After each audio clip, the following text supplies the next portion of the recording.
Hey, how you doing? Justin here. Today we're going to be talking about the shuffle rhythm. It's something you definitely would have heard before, you just might not have pegged a name onto it. All the rhythmic things we've been talking about so far have been kind of even eighth notes. So that is, when we've divided a beat, it's been cut exactly in half. So if we had like 1, 2, 3, 4, we've had 1 and 2 and 3 and 4 and. So we're kind of keeping the distance between the beats exactly halfway. Now, in a shuffle, that note that's on the and is moved a little bit later, and it has a very different feel. So here's again the straight one, 1 and 2 and 3. Now I'm going to change it into a shuffle.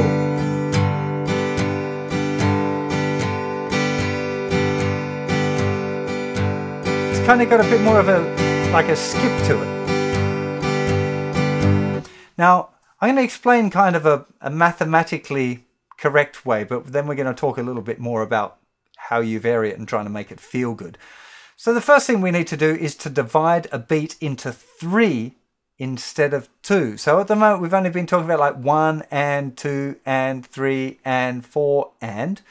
If we divide each beat into 3, the count usually that I find easiest is 1 triplet, 2 triplet, 3 triplet, 4 triplet, 1 triplet, 2 triplet, 3 triplet, 4 triplet, 1 triplet, 2 triplet, 3 triplet, 4 triplet. Okay, so that's dividing a beat into 3. Now, if we look at each beat as a group of 3 and we take out the middle one, so we've just got 1, 2, 3, 1, 2, 3, 1, 2, 3, 1, 2, 3. Okay, so the 1 and the 3 from each beat. That's kind of a triplet. 1 triplet, 2 triplet, 3 triplet, 4 triplet, 1 triplet, 2 triplet, 3 triplet, 4 triplet. Put it into practice. 1 triplet, 2 triplet, 3 triplet, 4 triplet, 1 triplet, and 1.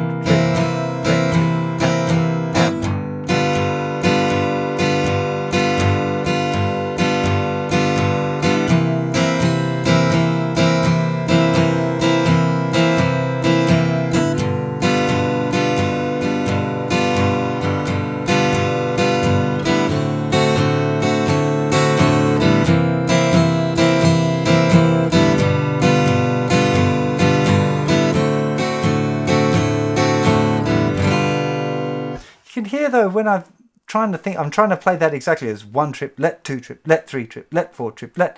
Feels a little bit kind of jerky. Now, the truth is that a real shuffle, like a bluesy shuffle, isn't strictly that kind of triplet thing. It moves around a little bit. It's a little bit flexible. And if I go kind of extremely the other way and move like that, the and later, as late as I could possibly get, it would be more like a 16th note. So if we divided a beat into 4, 1 and a 2 and a 3 and a 4 and would be the count in 16th notes. If we put that upstroke right on the last one, the 1 and So 1 and a 2 and a 3 and a 4 and a 1 and a 2 and.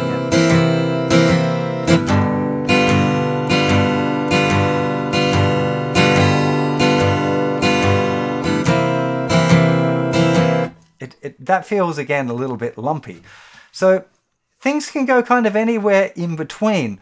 Probably the greatest living musician, arguably, would be this young guy called Jacob Collier. And there's a video where he talks about shuffle, and he thinks of it in terms of percentages, where if we talk about 50%, that's exactly halfway. 1 and 2 and 3 and 4 and 1 and 2 and. So the and is exactly halfway between the beats. If we think about a 66% shuffle, that would be like dividing it into 3. So like the first note is twice as long as the second note. 1, 2, 3, 1, 2, 3, 1 triplet, 2 triplet, 3 triplet, 4 triplet. If we thought of like a 75% shuffle, that would be like the 16th notes, where we'd have 1 here, a 2 here, a 3 here, a 4 here, a 1 here. And the truth is that not any one of those is exactly right all the time. All of the different bluesers have got slightly different feels, and the best way to learn to get that shuffle rhythm is to listen to blues that you really like. We all kind of connect with different types of blues, so you want to listen to a broad spectrum of blues music and find the ones that you really connect with. And then a great thing to do, which is something I got introduced to when I was a kid, which was just listening to blues records and playing along with the strings muted to try and pick up the feel of it.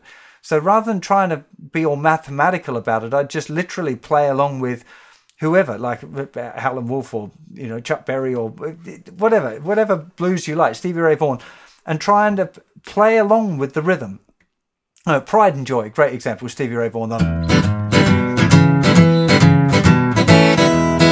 The actual song's difficult to play, and it's actually maybe slightly on the too fast vibe for a beginner, but if you get that feeling, and just do that, just think about the strumming, trying to get it to feel nice and kind of dancing. Now, it is different all of the time. Some people have got it really sussed out. I don't. Like the interview with Jacob Collier where he's talking about, he calls it swing rather than shuffle. Those terms are kind of interchangeable. But he talks about 57% is the sweet spot for him, where it's not really so strong as that triplety kind of shuffle, but it's still got a little bit of a lilt to it, So this is where I think, like, you can think about the maths, and I think it's helpful to understand it, but for sure, the best way to learn it is by listening and trying to play along with the shuffle grooves that you really like. So try and go and explore some blues music, particularly these days. It's so easy to access a vast quantity of music. I'm going to have some suggestions in a Spotify playlist that you might want to check out. But basically listening to a whole heap, trying to find some that you really connect with, and then just trying to play along rhythmically with it. Now, we're going to be using the shuffle rhythm to play our 12-bar blues and the 12-bar blues shuffle riff. It doesn't just happen in strumming, though. It also happens with notes. So if you're playing like...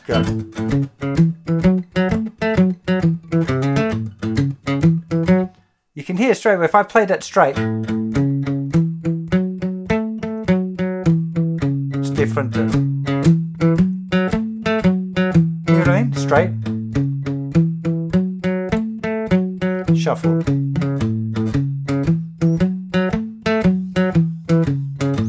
So it happens with notes, it happens with solos. It's very much it's a big picture thing here. This is a feel, and it really wants to feel good. And again, I keep on saying it, but it is just so important, is this listening to music.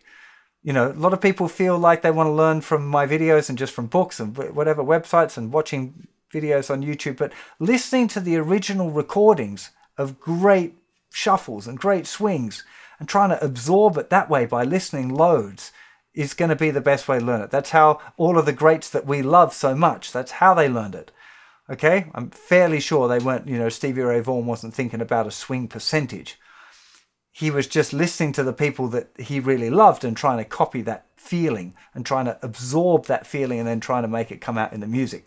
Now, I know I'm getting a little bit heavy on this stuff, but it really is, it's a big deal. It's worth thinking about that sort of stuff because it'll make you better. And I think that listening to music is the thing that will make the biggest difference here. When it comes to doing this in practice, the second note, the and, can be a down or an up.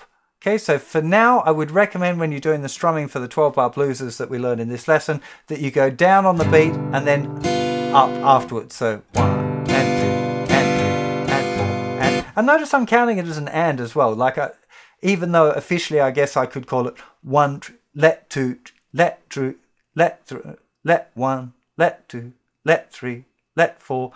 It's not really. It's just an and 1 and 2 and 3 and 4.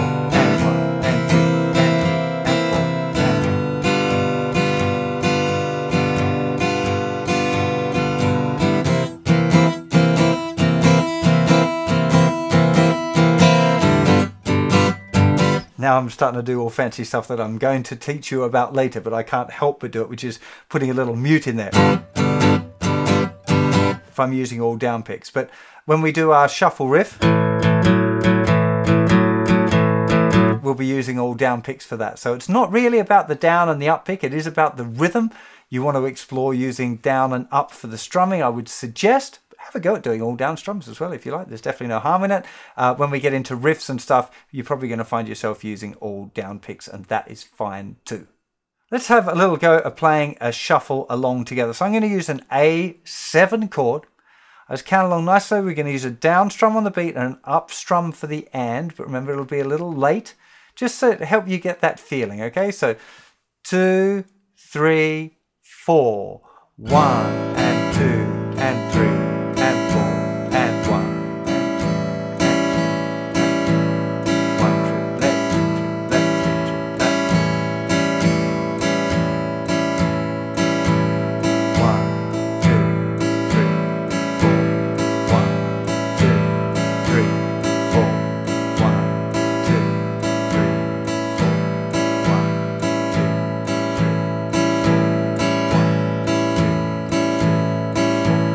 try and feel the skip.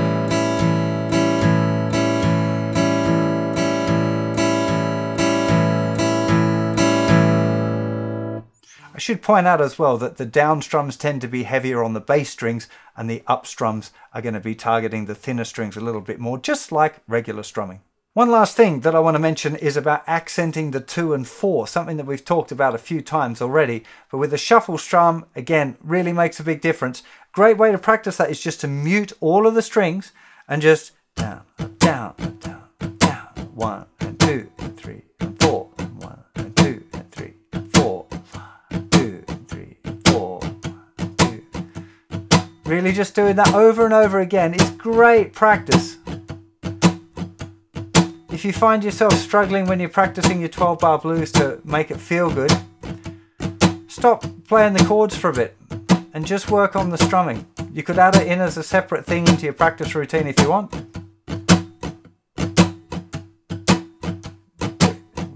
2, 3, 4. Really just focusing on trying to keep it relaxed and feeling nice. It really is special practice doing this sort of thing. It's something I still do, by the way. It's just playing this kind of stuff with the muted strings. It's a really great way of focusing in on exactly that rhythm and how much you're putting the accent on as well. On acoustic guitar, it tends to be easy to be a bit heavy with this sort of strumming. You know, that was another thing that I discovered with the left-handed stuff, that the real control of putting the accent in and not being too brutal with the rest of the strums was quite difficult. So you're probably going to find some of that difficult as well, and that's okay.